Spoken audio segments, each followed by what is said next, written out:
Les ingrédients du couple heureux. Vous êtes en couple ou songez à le devenir. Il n'en tient qu'à vous d'ajouter les ingrédients essentiels de la réussite de votre vie à deux. La vie de couple n'est pas un long fleuve tranquille, mais quand on a choisi la personne de son cœur, nous devons affronter toutes les tempêtes avec elle. On ne saute pas en bas du navire au premier écueil. Nous ne levons pas les voiles. On prend ses rames et on avance ensemble. C'est parfois difficile, mais une fois la tempête affrontée, nous avons un sentiment de paix. La joie de prendre dans ses bras l'être aimé. Avec du recul, on peut même rire de certaines chicanes. Nous avançons, nous grandissons, nous cheminons ensemble. Nous apprenons sur soi, sur l'autre. Le couple devient plus fort. Les 4 ingrédients essentiels au couple heureux. L'amour, la confiance, l'ouverture d'esprit, la franchise, la recette. Les ingrédients du couple heureux. 2 quantités infinies d'amour. 2 doses de confiance absolue. 2 quantités d'absolue honnêteté.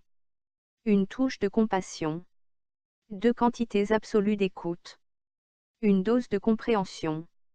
Une touche d'humour. Une touche d'espoir. Un brin de folie. Procédure. L'amour, c'est un sentiment doux, mais aussi ardent. L'intensité de vivre l'un près de l'autre nous porte sur le sentier de la vie au travers les embûches, les obstacles et les difficultés. Lorsque l'un met le genou à terre, l'autre est là pour lui tendre la main et dire « on continue ». C'est se sentir porté dans les bras de l'autre, lorsque nous ne trouvons plus le chemin. C'est sentir son cœur et son âme accompagnés, partout où que l'on soit. Offrir son cœur, c'est ouvrir son âme. Cultiver en silence son jardin secret? Non. Pourquoi? Parce qu'il est plus épanouissant pour le couple de cultiver ensemble le même jardin. Lorsqu'on a ouvert son cœur à l'être aimé, il apprend à nous connaître comme sa propre âme.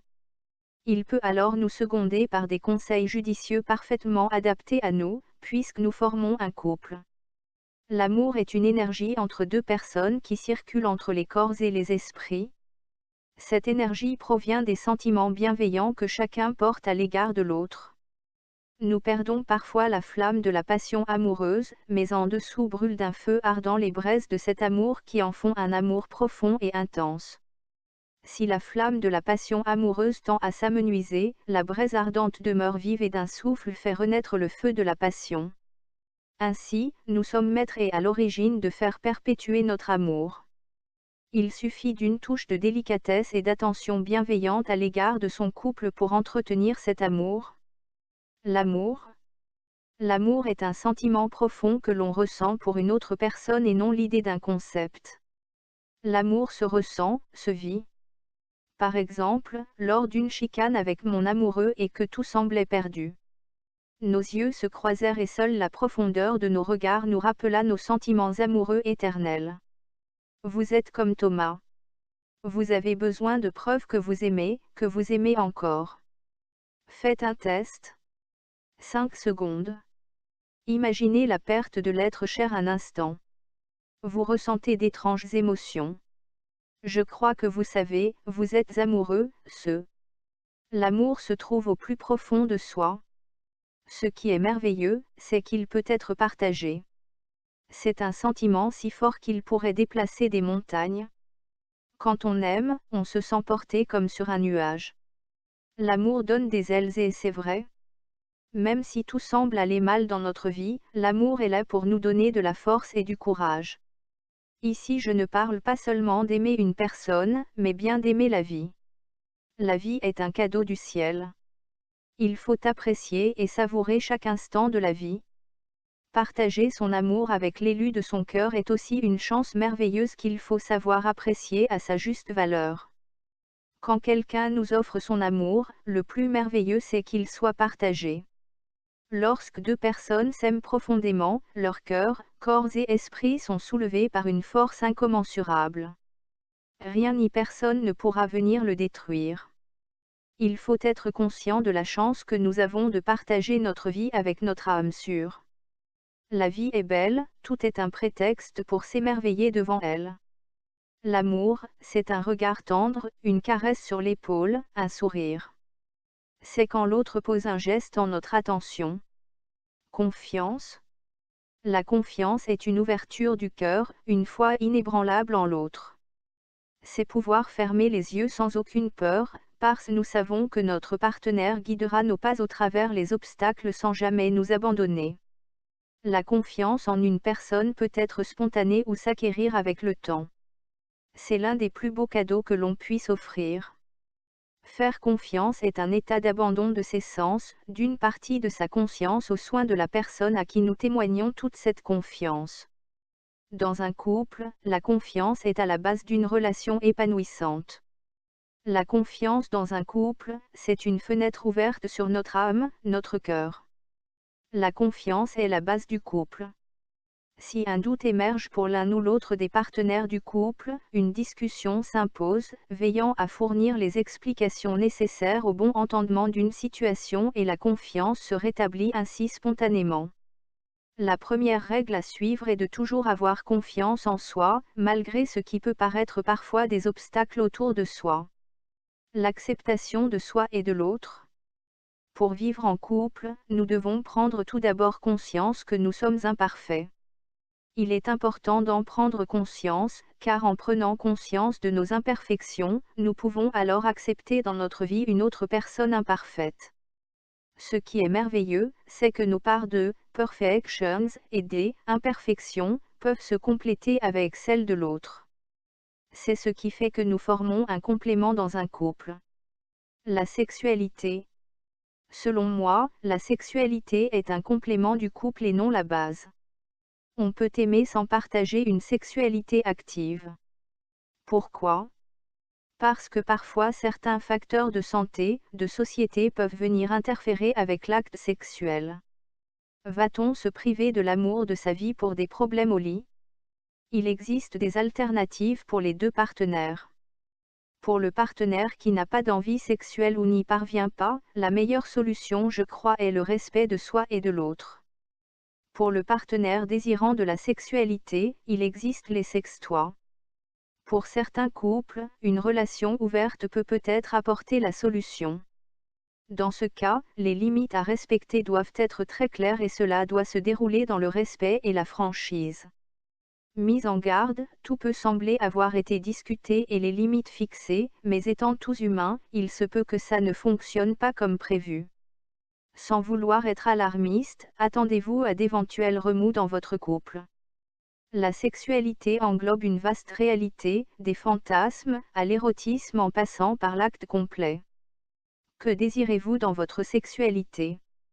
C'est la première question à se poser. Établir ses désirs. Ensuite, vous pouvez vous mettre à la recherche de la personne partageant les mêmes désirs que vous. Ce peut être une relation à titre sexuel seulement ou une relation amoureuse. Il ne faut jamais se borner dans la découverte d'une relation qui pourrait nous satisfaire. Celle-ci peut être amoureuse et sexuelle, amoureuse ou sexuelle, dépendamment des besoins de chacun.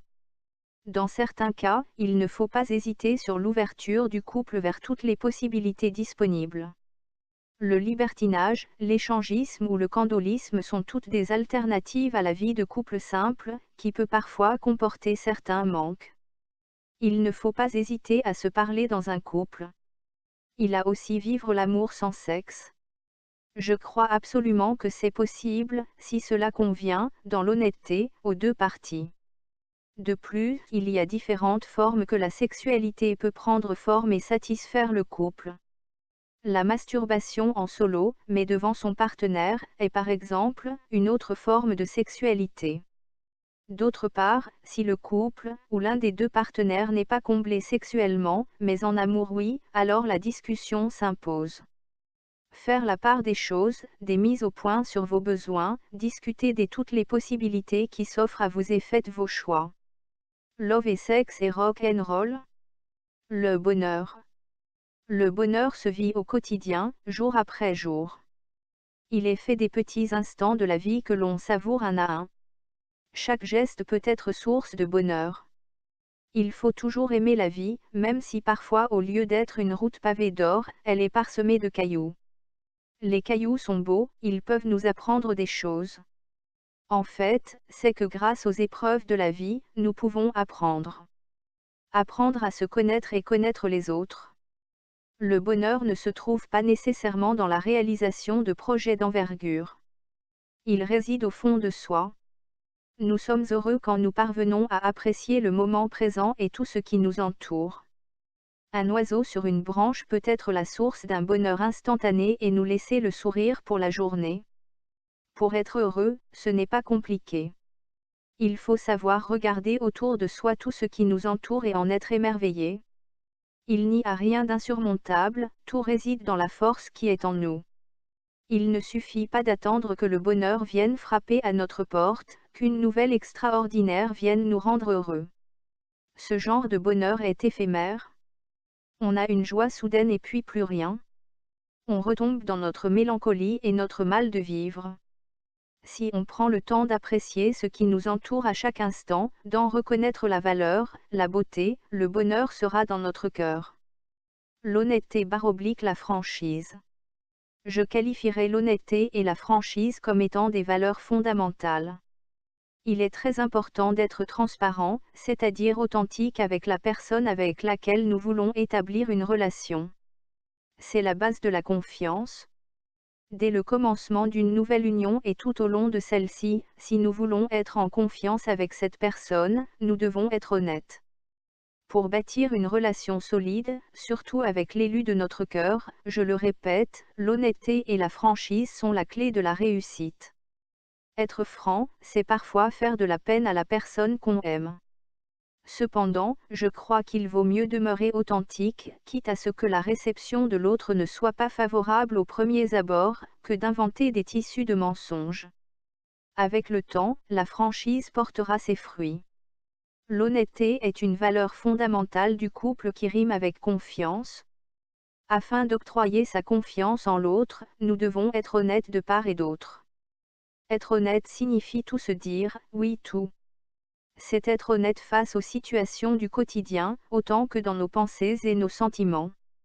Être honnête jusqu'au plus profond de notre âme est parfois un peu gênant ou compliqué. Nous ne savons pas toujours comment expliquer certaines choses, même ne pas savoir par quel bout commencer. La réponse de l'autre face à nos confessions peut inquiéter de peur de blesser l'autre.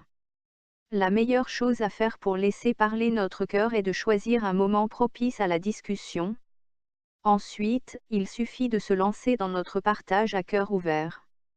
En général, même si l'honnêteté peut blesser parfois, elle est davantage appréciée que le mensonge. Partage. Le partage est un élément important, puisque nous vivons tous en société, seuls ou en couple. Le partage ne signifie pas seulement donner la moitié de son sandwich à un collègue qui a oublié son linge, c'est aussi le partage de notre joie de vivre, nos connaissances, parfois nos biens et nos émotions. Partager ses émotions et ses sentiments aux gens que vous côtoyez leur permet de mieux vous comprendre et d'apprécier votre authenticité. En couple, le partage peut inclure les tâches ménagères, les finances, mais bien plus encore. Dans une relation de couple, nous devons impérativement être authentiques, c'est-à-dire tout se confier. Ainsi prend racine la confiance. Jalousie. À prime abord, je ne conseille pas ce genre de sentiment, qu'il soit dirigé vers qui que ce soit. Envier les autres pour leur bien, leur statut social ou leur réalisation n'évoque que la souffrance pour celui qui envie. D'autre part, on peut faire la distinction suivante. Être perçu comme étant jaloux est souvent bien mal vu. On attribue à la jalousie bien des torts qui ne sont pas tout fondés selon moi. Une jalousie excessive peut bien sûr être compromettante. Elle annihile toute liberté sur autrui et dénote d'un manque de confiance en l'autre évident. Avec plus de confiance en soi et en l'autre, la jalousie diminue. Elle acquiert un seuil, que seule la démonstration du fait que l'on tient à l'autre est mise en évidence.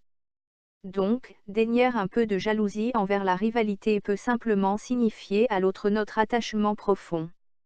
Ouverture d'esprit. L'ouverture d'esprit est bien arbitraire selon chaque personne. J'ai entendu des gens se vanter d'être très ouverts d'esprit et pourtant je ne pouvais effleurer avec eux qu'un certain nombre de sujets étant donné leur attitude rébarbative à toute idée nouvelle. Ouvrir son esprit, c'est être en communion avec la vie et notre cheminement. C'est être attentif aux signes que la vie nous envoie, en prendre connaissance et conscience. C'est faire des introspections, se questionner sur soi-même, se mettre en doute, trouver nos failles, y remédier et avancer dans notre vie. Mariage. Unir sa vie par le mariage, c'est plus qu'une signature au bas d'un contrat légal. Le vrai mariage, s'il est devant Dieu, peu importe le lieu où se tient la cérémonie, est un acte d'amour. Se marier devant Dieu, c'est bien plus que de simples paroles. Quand on unit sa vie à notre âme sûre, c'est pour la vie. Bien sûr, le divorce ça existe, mais c'est une solution bien trop simple pour venir à bout de certains problèmes qui pourraient survenir. Le XXe siècle a banalisé le mariage. Il s'agit trop souvent malheureusement de principes vaniteux, une réception. Qu'en est-il du vrai mariage ? Le vrai mariage d'amour n'invoque pas le divorce comme étant une solution au problème. Le vrai mariage d'amour, c'est pour la vie et la vie saura vous le rappeler si jamais vous vous égareriez. Dans un mariage, chacun a le devoir d'apporter sa contribution et je ne parle pas seulement ici d'argent. Participer chaque jour par notre enthousiasme, notre énergie et notre implication quelle qu'elle soit est fondamentale. La communication authentique l'est aussi. La confiance et la franchise sont essentielles. Sexuellement, c'est très arbitraire. Chaque couple décide des règles qu'il établisse entre eux et s'applique à les respecter conjointement. Le mariage est une aventure merveilleuse et fantastique. C'est l'amour à l'état pur. Les jours qui dessinent le parcours d'un mariage sont parfois sombres, difficiles, tristes, mais peuvent aussi être source d'un grand bonheur, de joie et de magie. Les épreuves qu'un couple peut traverser existent pour nous propulser vers l'avenir, avec une meilleure compréhension de l'autre et de soi, afin de connaître des jours heureux. Santé. La santé peut être un état bien limitatif pour la réalisation de ces objectifs. Ce qui importe, c'est que peu importe l'état de notre santé, il ne faut pas se borner et s'imposer les limites que les autres veulent vous imposer. Faites-vous confiance et n'abandonnez jamais un rêve, un objectif ou même un fantasme pour votre condition physique. La vie en mouvement peut vous apporter bien des surprises. Vrai, j'en témoigne. Alors que je souffrais du syndrome de Meige, clignotement involontaire des yeux, vraiment embarrassant, je suis tombée amoureuse de l'homme de ma vie, aujourd'hui mon mari. Nous vivons ensemble depuis 7 ans, mariés depuis 5 ans et je n'ai plus le syndrome de Meige. La morale de cette histoire, cessez de croire tout ce qu'on vous dit et croyez en vous. Note, même la santé sexuelle peut s'améliorer. Absolument vrai.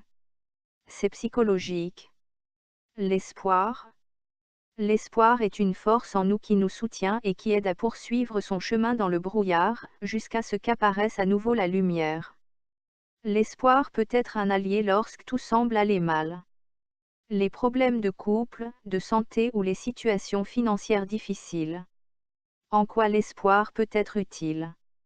C'est qu'il nous permet de prendre la position suivante face à une situation difficile. Face à une situation difficile quelconque, nous devons prendre en considération que le temps nous apportera en temps et lieu un soulagement de nos épreuves par le rétablissement des choses. Ce ne sera peut-être jamais comme avant, ce pourrait être bien et différent ou même au-delà des espérances. Réalisation de ses rêves. Réaliser ses rêves, si on fait l'énumération des rêves de tous un par un, ce sera infiniment vaste et différent pour chacun. American Dream. Voilà ce dont bien trop souvent à quoi tout le monde rêve. La grosse maison, le mariage parfait, la famille parfaite, les vacances, les voyages, de l'argent et du temps. On ne sait jamais où, quand et comment les choses arrivent, mais elles arrivent. Ne soyez pas aveugles et regardez tout ce que vous avez déjà. Vous avez déjà tout, ou presque tout. La richesse ne se compte pas dans les aides accent aigu et R0 qui s'accumulent dans votre compte bancaire.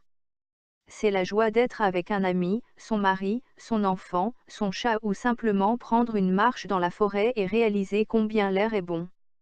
C'est aussi être encore en vie, parce que, franchement, après on n'en sait trop rien.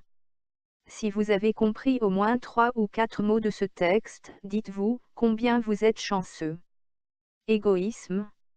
J'ai rédigé une citation qui va comme suit: être parfois égoïste, moi aussi je suis important. Ces citations que je considère vraies, méritent cependant des nuances. Penser à soi est important, mais jamais au détriment de ceux qu'on aime. Parfois devons-nous fournir un effort pour accomplir certaines choses en priorité avant soi-même, mais c'est pour le bien-être de notre entourage, ceux et celles qui nous entourent. Si notre entourage est heureux, nous le serons également par le fait même. Mes plus belles citations. Aimer c'est tracer nos routes sur le même chemin. Il faut aimer sans retenue, sans crainte d'être blessé. Il ne faut pas avoir peur d'aimer. Aimer c'est s'oublier pour l'autre. Aimer c'est offrir ce qu'on a de plus beau. Mes yeux plongés dans ton regard connectent ton cœur au mien. Aimer inconditionnellement, à l'infini. Si je te perds, je me perdrai aussi. Décrit un sentiment d'amour profond. Le secret pour être heureux en amour est l'authenticité. Même si tout semble aller mal dans notre vie, l'amour est là pour nous donner de la force et du courage. C'est un sentiment si fort qu'il pourrait déplacer des montagnes. Quand on aime, on se sent porté comme sur un nuage. L'amour donne des ailes et c'est vrai. Un lever de soleil ou un coucher de soleil, un paysage, la pluie qui tombe ou les flocons de neige. La beauté de la vie est tout autour de nous. Il suffit de l'apprécier. Pour apprendre à faire confiance, il suffit de s'abandonner. Lâcher prise sur nos doutes et nos craintes. Écouter l'autre et prendre en considération ses paroles et ne point en douter. Nous sommes l'artisan de notre bonheur. Le secret pour être heureux en amour est l'authenticité. Je crois parfois que je n'avance pas dans ma vie, pourtant si je prenais une pause, je remarquerais tout le chemin que j'ai parcouru. Il ne faut pas craindre l'avenir. Il sera à l'image de ce nous projetons. La vie comporte ses joies et ses misères, mais nous pouvons demeurer heureux même lorsque notre route semble se parsemer de cailloux. Il faut savoir en faire des bijoux. Les épreuves de la vie sont des occasions d'évoluer. Prendre le temps de s'extasier devant la pureté d'une fleur. S'émerveiller devant les premiers bourgeons du printemps. S'investir dans tout ce que l'on fait avec intensité.